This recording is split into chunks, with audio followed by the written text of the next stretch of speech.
and welcome to On the Patio with Mr. D. Hey, today we're going to be talking about studio lighting and how to light up your green screen to get the best results from working with your green screen. And what we're going to be doing is talking about the lighting systems that I use to backlight the green screen, and then also my studio lighting. Now, most of my lighting is on the patio, so my actual key light is the patio itself.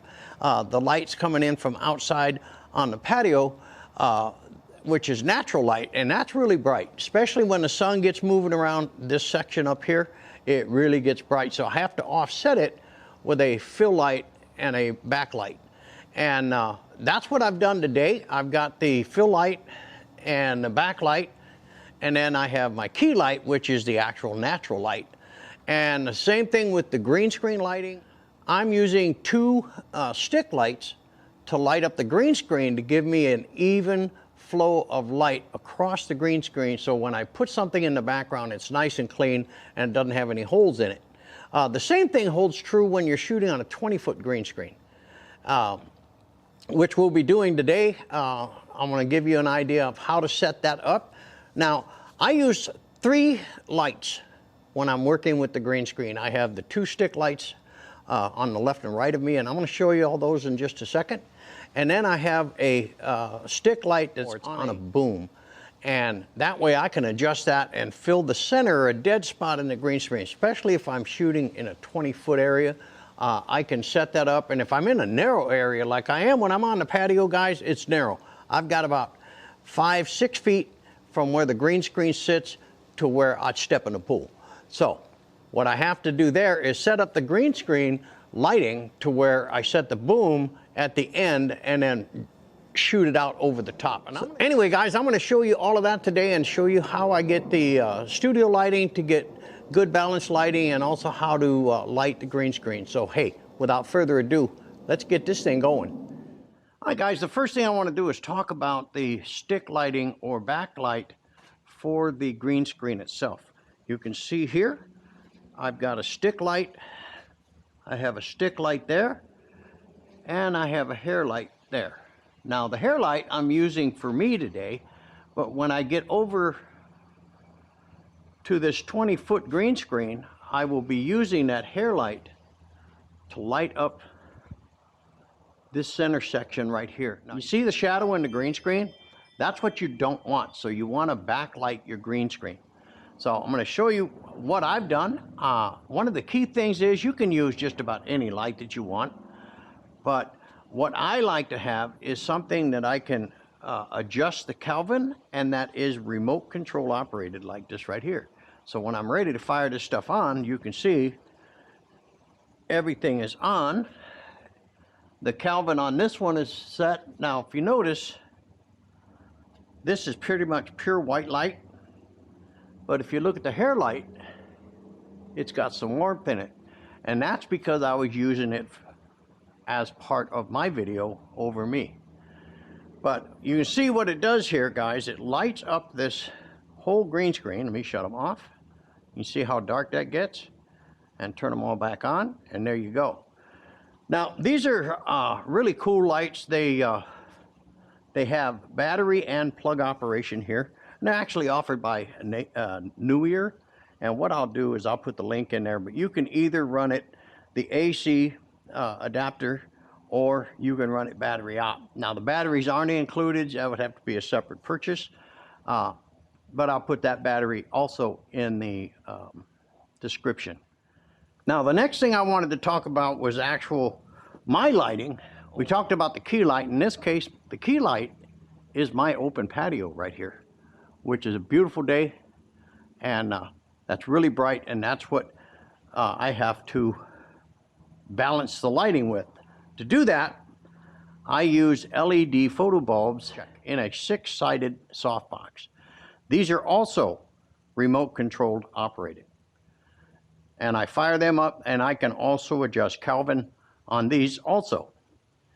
And what I can do, I'm adjusting that one to match that one, as you can see here.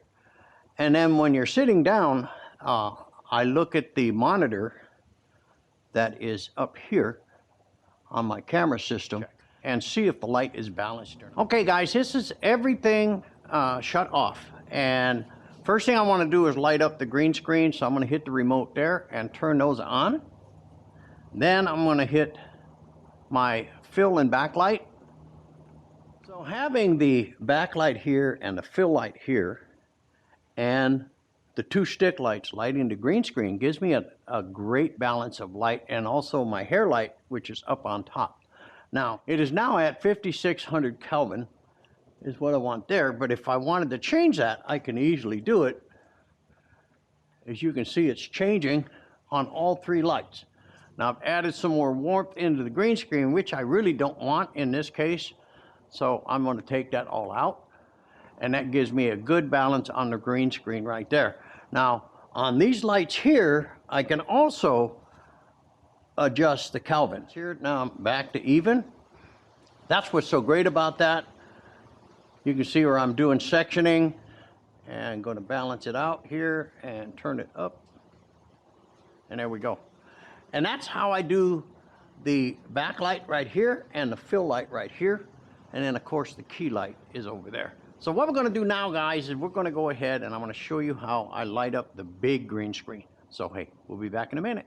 So now guys, when you're working with a very, very large green screen like I am, this is a 20-foot green screen right here, and your lighting is going to be more of a challenge. Now I've got my key light this time is in front of me, and that's the back side of the patio. Then I've got my fill light is right here, and my backlight is right there. And that's trying to get the lighting to balance. You have to adjust it quite a bit until you get the balance that you're looking for. I've got it here. I'm pretty pleased with this. And but you can see it's going to be more of a challenge when you're dealing with a 20-foot green screen. But again, I've got the hair light right above me, filling up this dead gap in the green screen. So I've got a good, solid, balanced green screen. So anyway, I'm going to get back to the other part of the studio, and we'll wrap this thing up. Guys, we're going to wrap it up out here for this episode of On the Patio with Mr. D. Hey, today's objective was to show you ways that I backlight my green screens to get the best result of my green screen stuff, even up to a 20-foot green screen. How to light that up and give you some tips and tricks on how to do that. Also studio lighting and how to set that up. I have a natural key light, which is Mother Nature, and that's the patio right there. So I have to offset that lighting with a fill light and a backlight. And I have fill lights right here, backlights right here. I got a hair light up above, and then I have the two lights lighting up the green screen in the back. Now the same holds true for the green screen at a 20-foot range. And 20-footers, it's a little more of a challenge to get the lighting right, but it can easily be done. One of the tricks that I use is I use one of those LED multi-blade garage lights, and I spin it up into the center of the garage. That lights up the world. And then I fill all the holes using these other lights that I have here. Now I have 3 soft boxes, and I have 2 stick lights and a hair light that's on a stick light. All of them though, however, all of these are Kelvin adjustable. And I can't stress that enough, because a lot of it is so cold and you have to do post-production stuff. When I'm doing the green screen stuff, I set the Kelvin at 5600. And then when I set for myself on my studio lighting, I will set the Kelvin rating right at about 4100. Now that's just my personal choice, guys. It doesn't have to be yours. Not a big deal. But I'm just giving you some ideas.